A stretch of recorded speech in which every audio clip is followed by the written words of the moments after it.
The late autumn sun cast long shadows through Damien Ford's home office window as he sat at his desk, reviewing client specifications for a new security system implementation. His headphones rested comfortably on his ears, a habit from his corporate surveillance days, even though no music played through them. Working from home on Wednesdays had become his cherished routine, a perk of his senior position at CyberShield Innovations.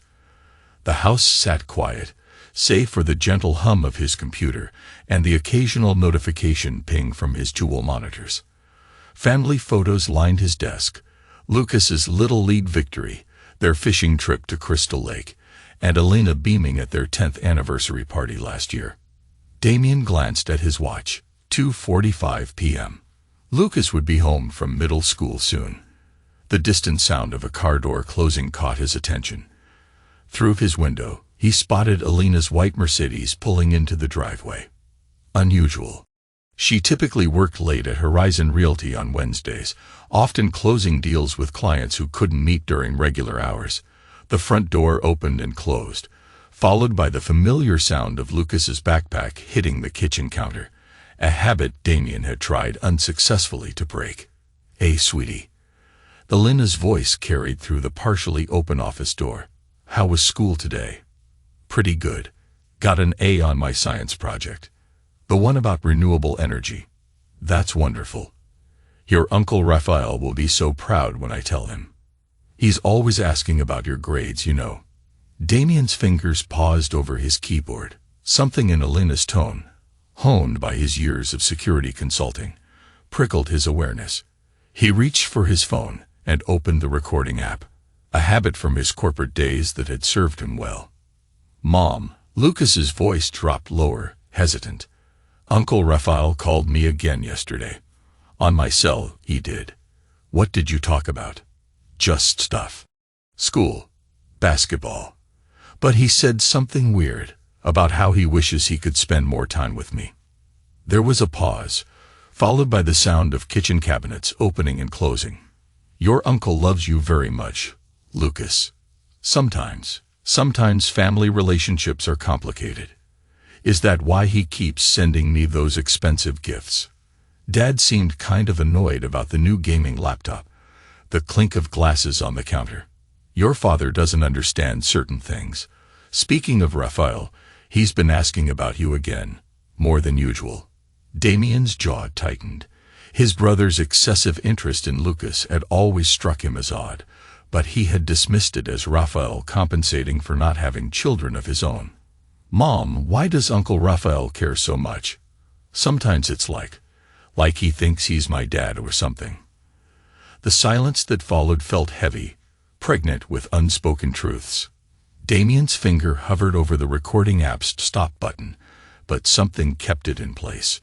"Sit down, sweetheart," Elena said finally.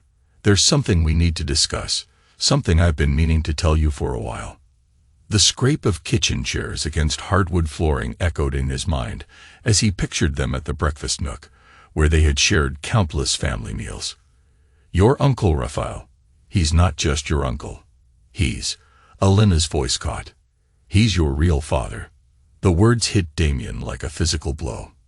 His hand gripped his phone tighter, his knuckles white against the black case.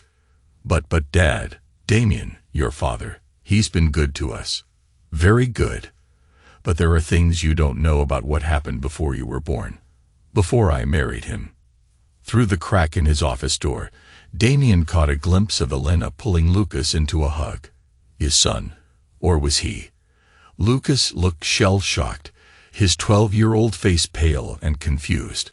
Lucas pulled away from his mother's embrace, his young face contorted with a mix of confusion and distress.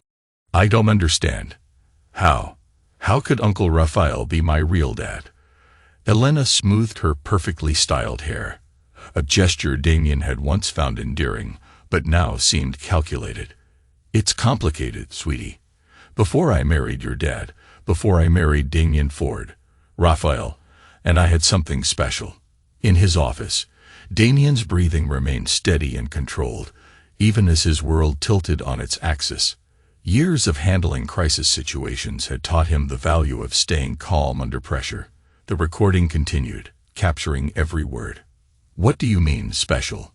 Lucas's voice cracked slightly. We were in love, deeply in love. But the timing wasn't right. Raphael was starting his business ventures, traveling constantly. I needed stability, a settled life. And Damien, he could provide that. So you just used that for stability. The hurt in Lucas's voice mirrored the sharp pain in Damien's chest. No, honey, it wasn't like that. Not entirely. Elena's tone shifted, becoming more defensive. Your father, Damien, he's a good man, dependable, safe. But Raphael and I, we never stopped loving each other. We just had to be practical. The sound of pacing footsteps echoed through the kitchen. This doesn't make sense, Mom. If Uncle Raphael is my real dad, why did you marry Dad? Why keep it a secret? Because sometimes adults have to make difficult decisions for their future, for their children's future. A chair scraped across the floor again. Look at me, Lucas. Everything I've done, everything we've done, has been to secure the best life possible for you. Does Dad know? A bitter laugh escaped Elena's lips. No, and he can't know. Not yet. The timing still isn't right. Mom, why can't we just tell Dad the truth? He deserves to know. Sweetie, timing is everything in life. I learned that in real estate, and it applies here too. Elena's voice took on a calculating edge that Damien had never heard before. We have to be smart about this. Your father, Damien, is nearly paid off the house, and he's promised to cover your private high school tuition. The pieces clicked into place in Damien's mind. The frequent late nights at the office, the suspicious text messages he glimpsed, his brother's increasingly lavish gifts to Lucas. So what's the plan? Lucas asked, his voice small. Raphael and I have it all figured out. Once Damien clears the home loan and sets up your tuition, we'll tell him at Christmas. The divorce settlement will give us everything we need. The house, substantial alimony, child support, and then we can finally be a real family with your true father. Damien's hands trembled slightly as he saved the recording, his mind already racing through the implications. The betrayal wasn't just personal. It was calculated, years in the making. But I don't want a different family, Lucas, he protested. I love Dad. He's been there for everything. My games, my science fairs. When I was sick. Hush now. Elena cut him off sharply. This is adult business. You'll understand when you're older. For now, you need to keep this between us. Can you do that? For me and Uncle Raphael. The next morning, Damien sat in a dimly lit booth at Cafe Monroe, far from his usual haunts. Across from him, Gabriel Ortiz nursed his third espresso of the day. The private investigator's reputation preceded him, methodical, discreet, and ruthlessly effective. I need everything, Damien stated, sliding a USB drive across the table. The recording is just the beginning. I want bank records, phone logs, travel history, anything that connects my wife and my brother over the past 13 years. Gabriel pocketed the drive without a word. Family cases are messy, Mr. Ford. Are you sure you want to pull this thread? They've been pulling threads behind your back for years. Damien's voice remained steady, but his eyes held a cold determination. I need to know everything before I make my next move. It'll be expensive. Family cases require delicate handling, especially with a minor involved. Money isn't an issue. Damien pulled out an envelope. This is your retainer. I want daily updates, no matter how small the detail. Over the next weeks, Damien maintained a perfect facade at home, while Gabriel's investigation uncovered layer after layer of deception. The PI's reports arrived encrypted, each one more damning than the last. Look at this, Gabriel said during one of their clandestine meetings, spreading photos across the table.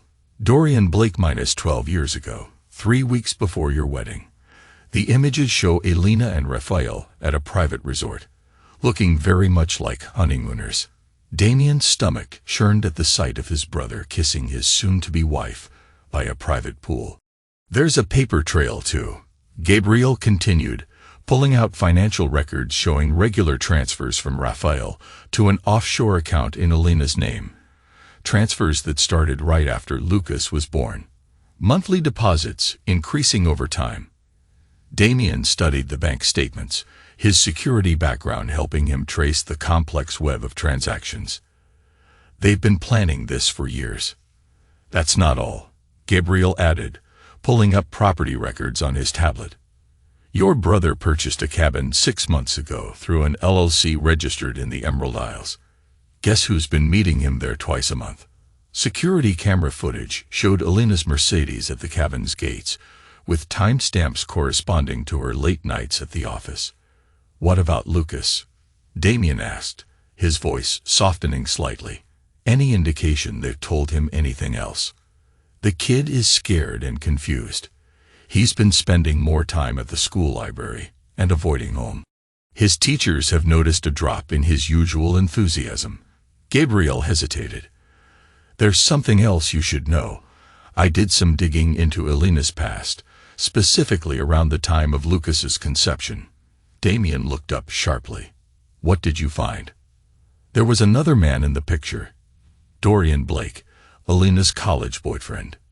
He was in town during the relevant time frame, about a month before she started seeing your brother. Dorian Blake. Damien echoed. The name stirred a vague memory. Wasn't he killed in a car accident 10 years ago, on a highway collision outside of Portsville? Gabriel pushed forward another document. Mr. Ford, have you considered the possibility that neither you nor your brother might be Lucas's biological father? Damien stared at the document, his mind racing through the implications. I need you to get DNA samples. Discreetly. From all of us. Already ahead of you. Gabriel tapped his tablet. I've made arrangements with a situated on the 42nd floor of Crystal Tower. Persian rugs softened the marble floors while antique military maps adorned the walls. Remnants of his and Damien's shared past in Army intelligence. The late afternoon sun cast long shadows through the floor-to-ceiling windows as Damien watched his friend of 15 years review Gabriel's evidence. Your brother's gotten sloppy, Owen noted, examining bank statements showing transfers to Alina's hidden account, using shell companies registered in his girlfriend Jasmine Lee's name. Amateur hour. Damien raised an eyebrow. Girlfriend. Jasmine Lee -26. Personal trainer. She thinks Raphael's divorcing his wife. Owen slid across a surveillance photo showing Raphael with a young Asian woman outside an upscale restaurant. Your brother's building quite the house of cards. Alina knows. Damien replied. Doesn't look like it. She still thinks she's the only one. Owen's fingers drummed against his desk, a tell from their poker nights. The good news. We can protect your assets. The bad news. Your brother's involvement complicates things. Through the window, Damien watched the city transition into dusk, lights flickering on and surrounding buildings like stars emerging. I want Lucas protected. He's innocent in all this. We can create a trust, Owen suggested, pulling up documents on his curved monitor. Put the house and investments in it. Make Lucas the beneficiary. They can't touch it in a divorce. But there's more we can do, Owen continued, outlining an intricate legal strategy that would not only protect Lucas's future, but potentially expose Alina and Raphael's broader financial misconduct. Through our investigation, we discovered Raphael had been using his real estate ventures with Alina to launder money from questionable overseas investments. Your brother's been playing both sides, Owen explained. The SEC is already sniffing around his latest development project. One anonymous tip about Alina's involvement in the documentation. She's been notarizing fraudulent papers. Damien remembered the late nights Alina spent catching up on paperwork at her office. Exactly. The trust protects Lucas.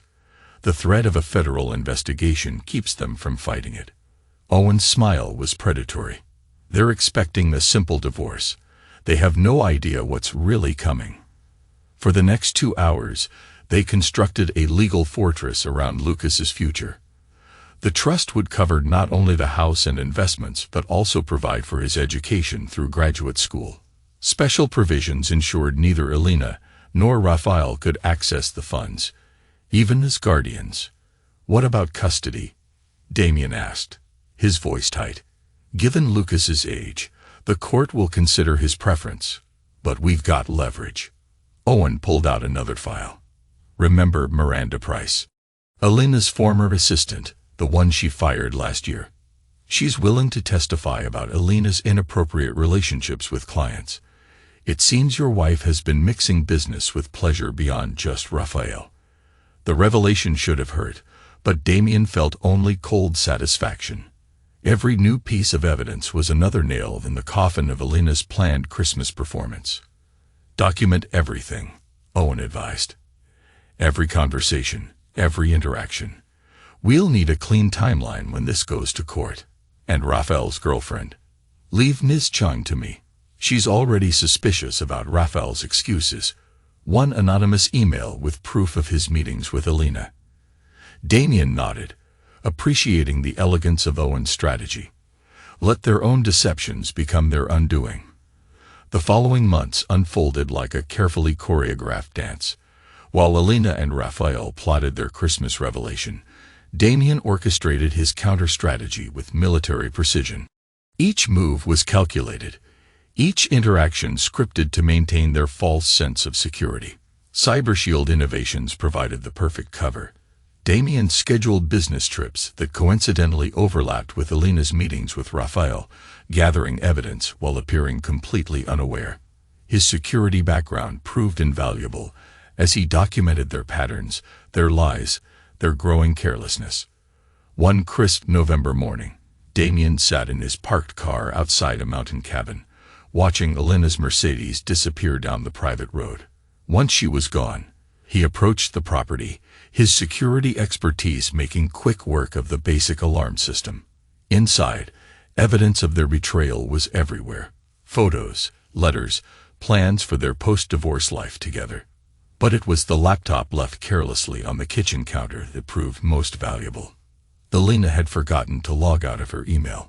That evening, during another tense family dinner, Damien watched them perform their usual roles while encryption software quietly copied every incriminating document from Elena's phone to his secure server.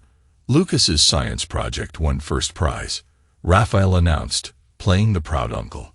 "Have you considered Regent Academy for high school? Their STEM program is outstanding. It's quite exclusive," Elena added, shooting Damien a meaningful look. "But Lucas deserves the best education possible, doesn't he, dear?" "Of course." Damien took a measured sip of water. "Nothing but the best for our son." Later, after Lucas had gone to bed, Elena lingered in the kitchen. "I was thinking we should host Christmas this year. Make it really special." "Special how?" Damien asked, noting how she unconsciously touched the necklace Raphael had given her. A tell she didn't realize she had. "Just special, the whole family together." One last time. The irony almost made him laugh. Instead, he smiled wryly.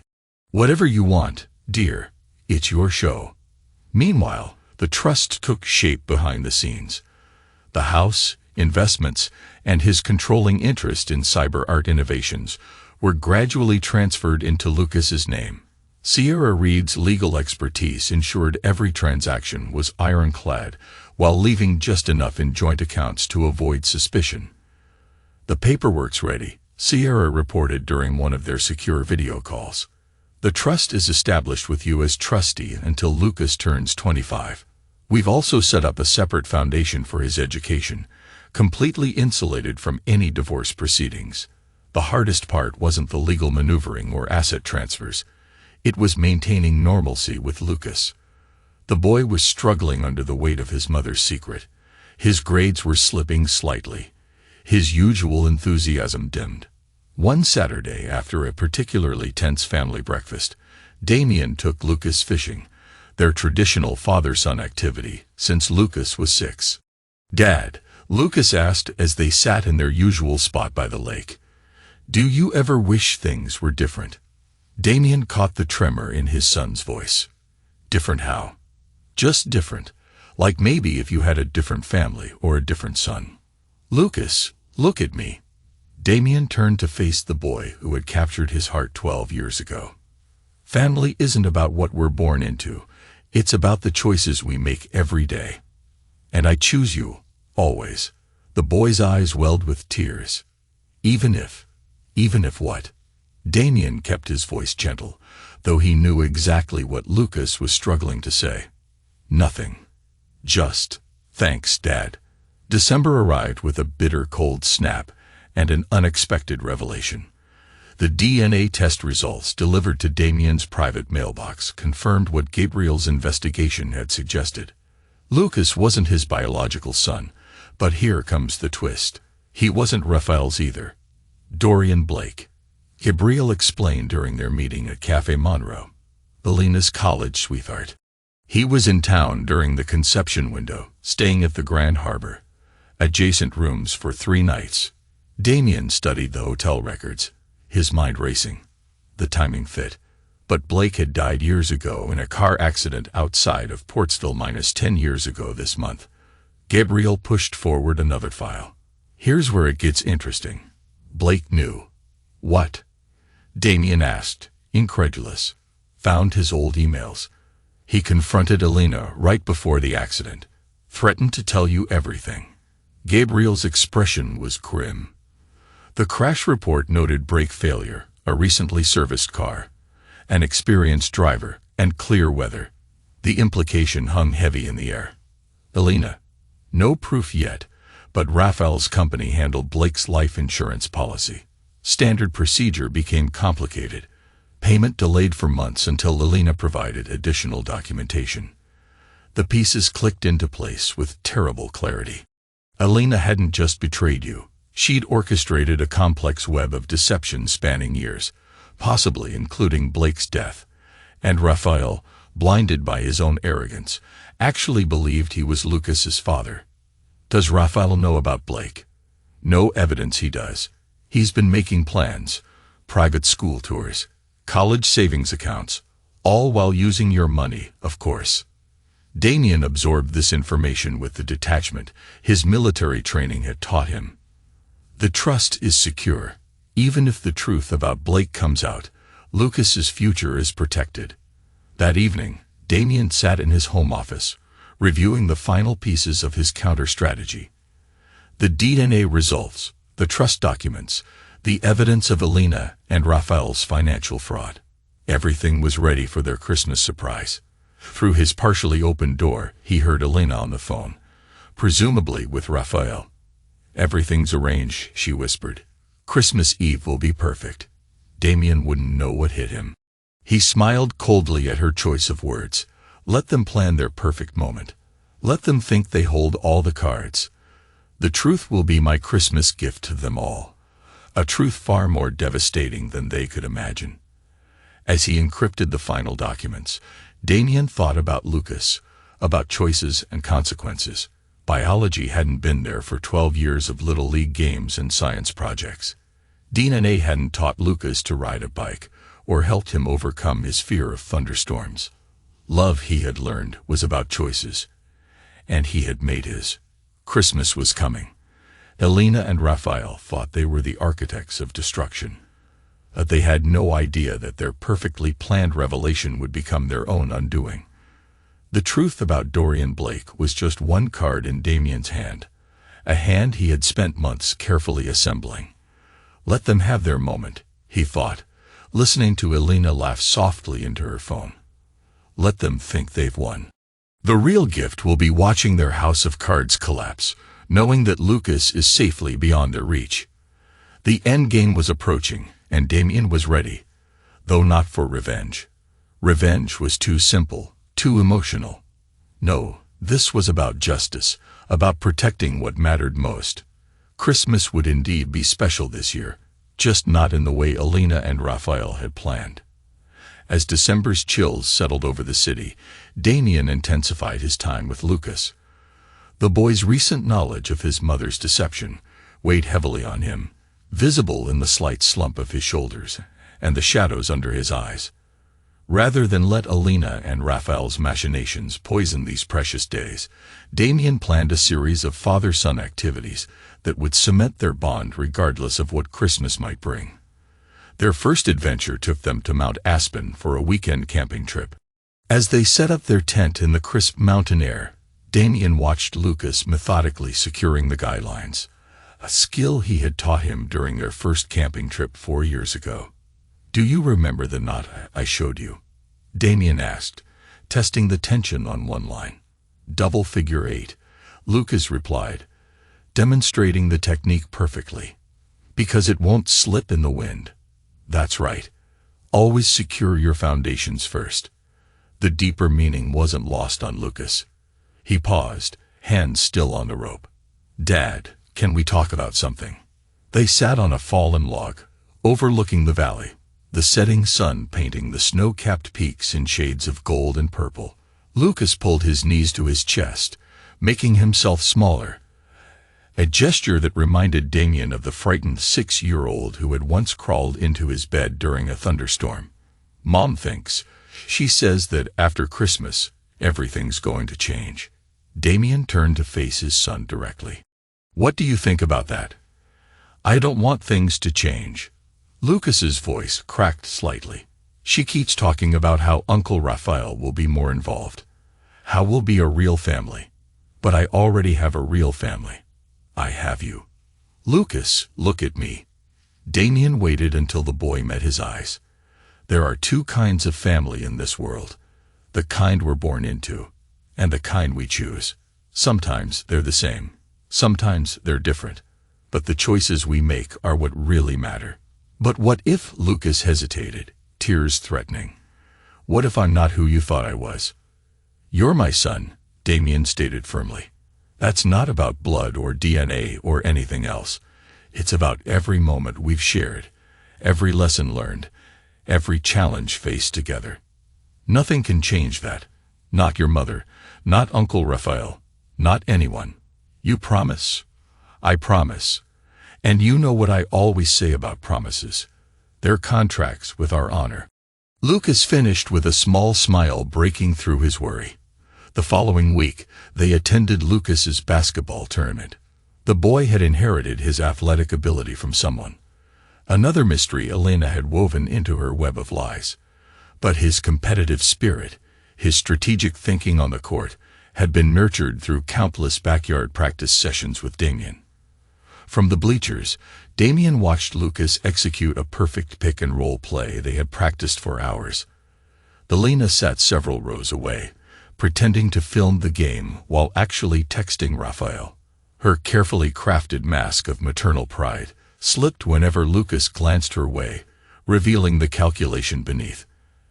After the game, which Lucas's team won handily, they stopped for ice cream at their favorite shop. While Lucas savored his triple chocolate sundae, Damien noticed him watching a father and son at another table, the man teaching his boy how to solve a Rubik's Cube.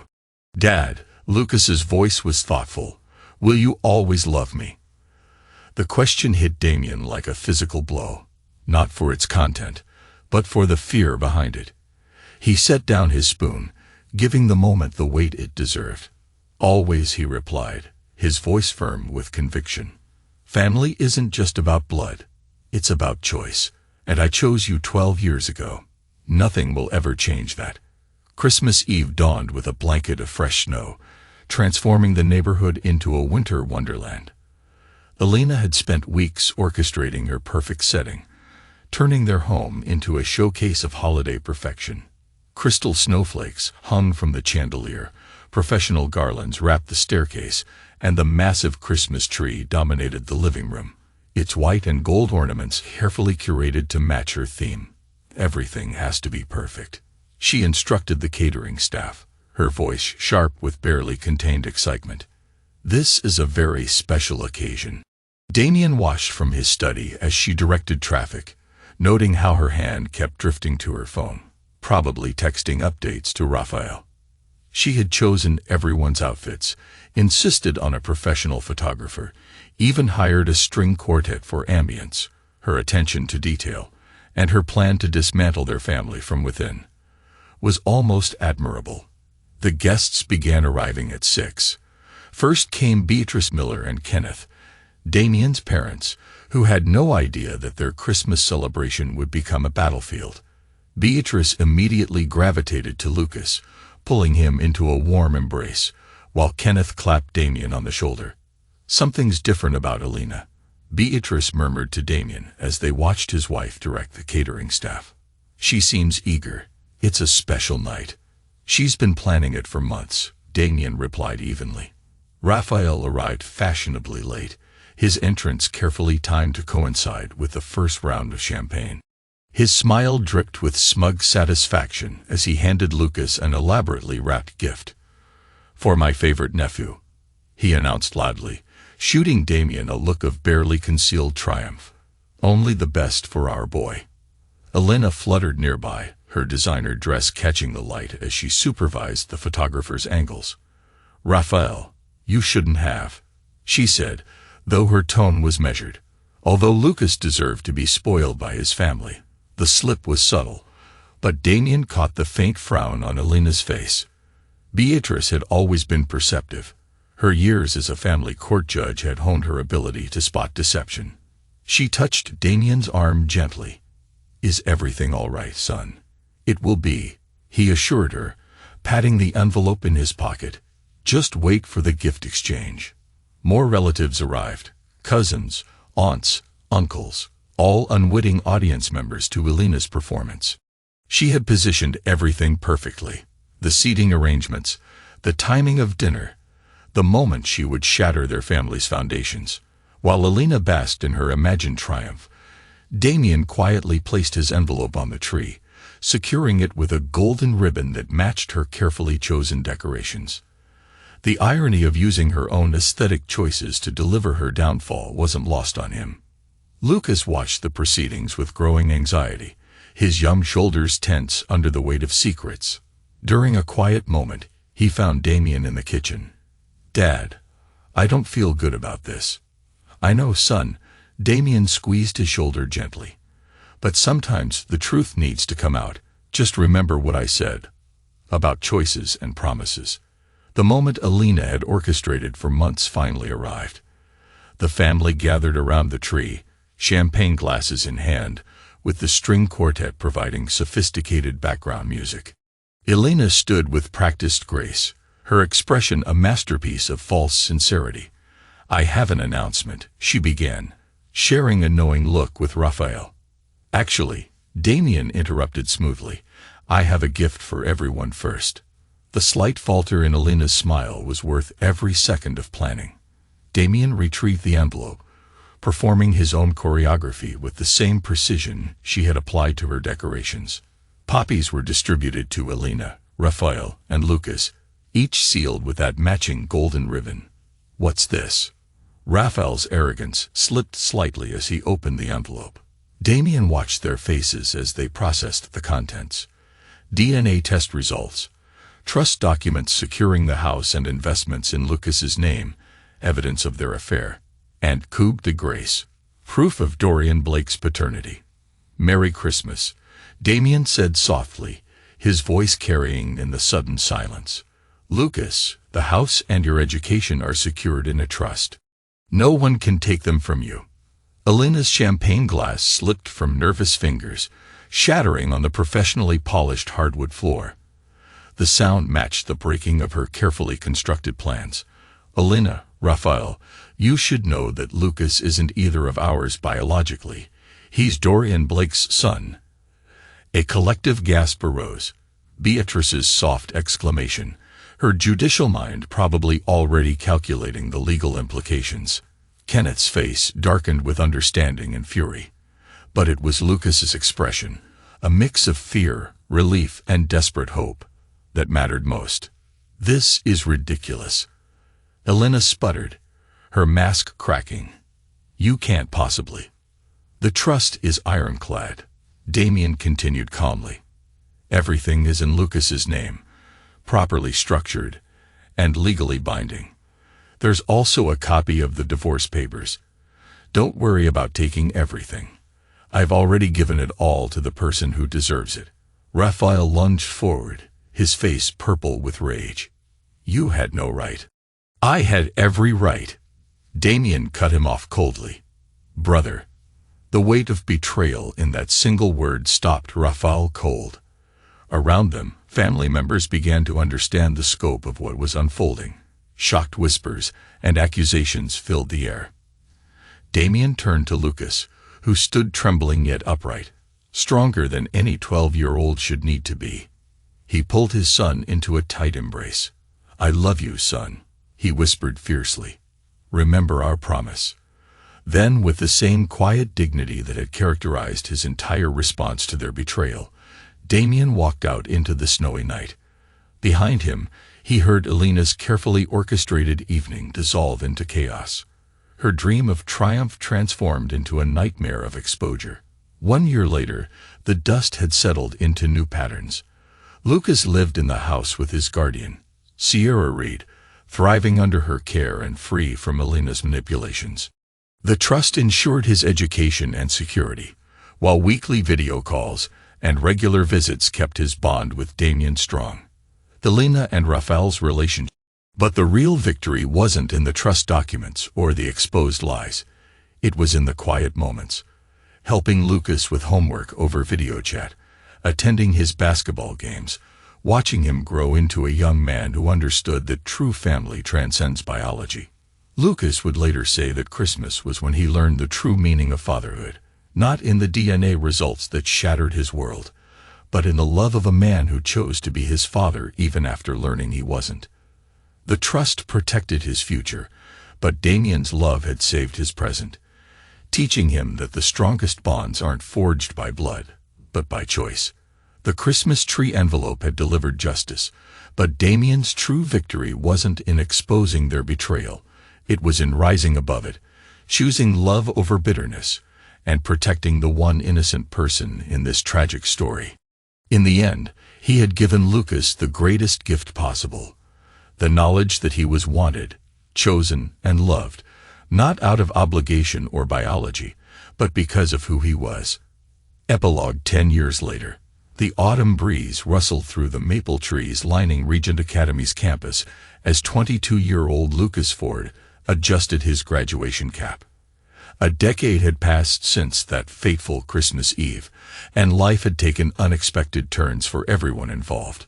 Lucas stood as valedictorian of Regent Academy's medical school, his academic achievements a testament to both his dedication and the trust that had secured his future. Beside him, Damien beamed with pride, his hair now touched with distinguished gray at the temples. Though they lived in different cities, their bond had only strengthened over the years. "I never doubted you'd make it," Damien said, straightening Lucas's tie, a gesture that had become their tradition since Lucas's high school graduation. "Couldn't have done it without you, Dad." Lucas replied, his voice carrying the same warmth it had when he was 12, though now deeper. "Remember when you helped me with my first biology assignment? Who knew it would lead to medical school?" The years had been kind to Damien. After relocating to Evergreen City, he had transformed CyberShield Innovations into a cybersecurity empire, specializing in protecting medical institutions, inspired by Lucas's career choice. He had remarried 5 years ago to Clara Bennett, a pediatric surgeon who shared his values about chosen family. Their blended household included her daughter, Ava, now 13, who adored her stepbrother Lucas. The same couldn't be said for Elena Hansen. The implosion of her carefully orchestrated plans had triggered a spectacular downfall. The investigation into her fraudulent real estate dealings, triggered by evidence Damien had quietly provided to authorities, had resulted in a suspended license and hefty fines. Her attempt to contest the trust had backfired spectacularly when Owen Sinclair presented evidence of her broader financial misconduct. "Did you hear about Mom?" Lucas asked as they walked across campus, his tone sardonic. "She tried reaching out again last month, through her new lawyer, on Instagram, actually, and now she's selling wellness products, one of those multi-level marketing schemes." Lucas's tone carried neither bitterness nor pity, just factual observation. "She's living in Arizona with husband number 4. still claims she did everything for my own good. Alina's post-divorce life had become a cautionary tale in their social circle.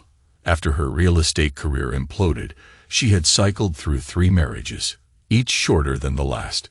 Her attempts to rebuild her reputation in various cities had consistently crumbled when her past caught up with her. The truth about Dorian Blake had become public knowledge, destroying her carefully crafted image of victimhood. Raphael Francis had fared even worse.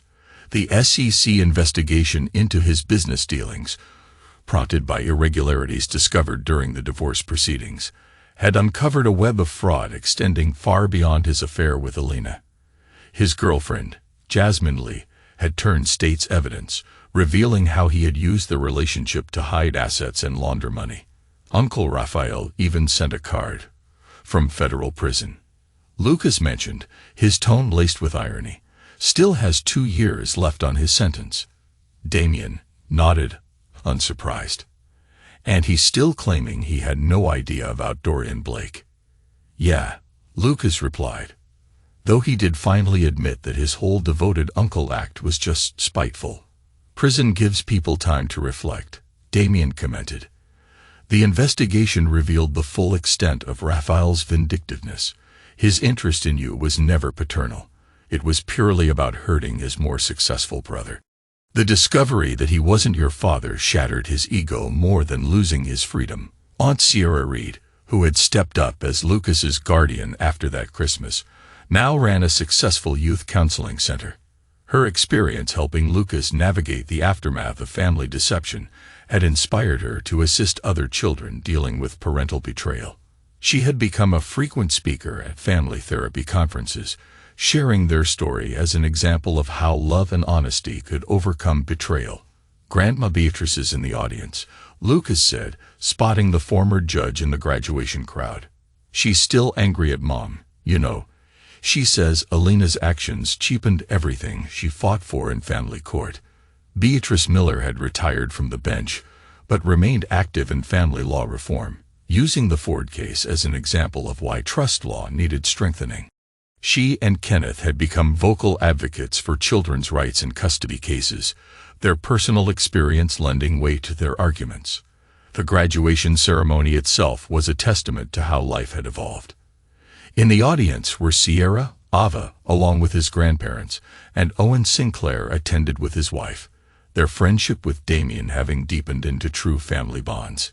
Even Gabriel Ortiz, the PI, whose investigation had uncovered the truth, had become a regular at family gatherings.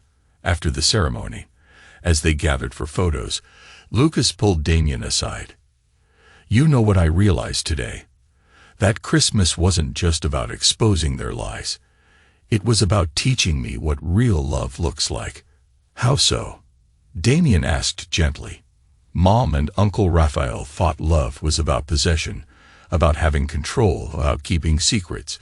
But you showed me it's about choices, about choosing to love, to protect, to be honest, even when it hurts. The wisdom in Lucas's words reflected the man he had become, compassionate yet clear-eyed, shaped by adversity, but not hardened by it. His choice to pursue medicine, specializing in genetic counseling, was partly influenced by his own story. He wanted to help other families navigate the complex intersection of biology and belonging. Their extended family had gathered at Damien and Clara's home in Evergreen City that evening, celebrating not just Lucas's graduation, but the journey that had brought them here. The house rang with laughter, conversations, and the kind of genuine warmth that Alina's perfectly orchestrated Christmas Eve had tried, and failed, to fake. In the kitchen, Clara organized the catering with the easy efficiency of someone used to managing operating rooms, while Ava proudly showed Lucas her science project, carrying on the tradition of siblings helping siblings. Aunt Sierra discussed her latest counseling techniques with Beatrice, while Kenneth and Owen debated recent changes in family law. Watching them, Damien reflected on how tragedy had ultimately strengthened their true family bonds, while exposing the false ones. Alina and Raphael's betrayal had been intended to destroy, but instead had cleared the way for something more authentic to grow. Lucas's phone buzzed. Another message from Alina. This one claimed she had found herself through essential oils and wanted to make amends. He showed it to Damien with a slight smile before deleting it unread. Some people never learn, do they? Lucas observed. They learn the wrong lessons. Damien corrected softly. They think love is about what you can take.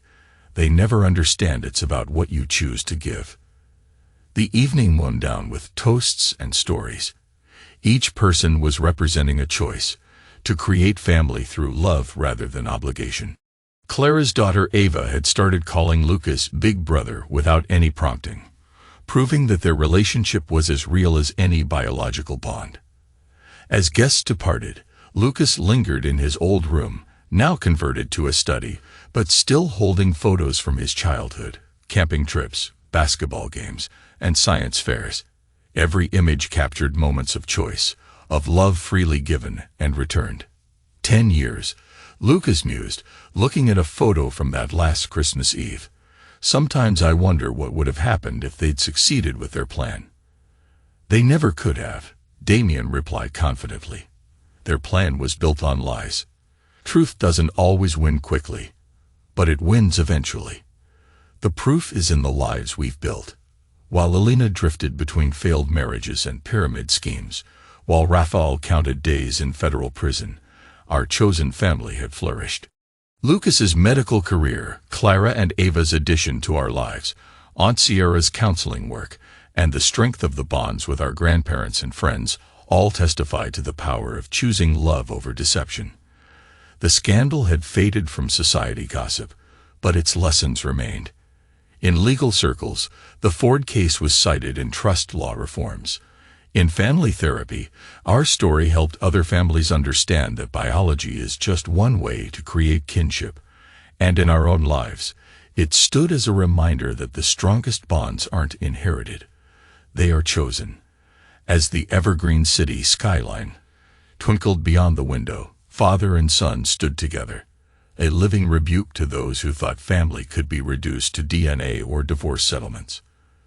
The trust had secured Lucas's education, but Damien's love had secured his future in ways no legal document could measure. The Christmas tree envelope had delivered justice a decade ago, but the real gift had been the truth it revealed. That love, when chosen freely and given honestly, could survive any betrayal and build something stronger from the ashes of deception.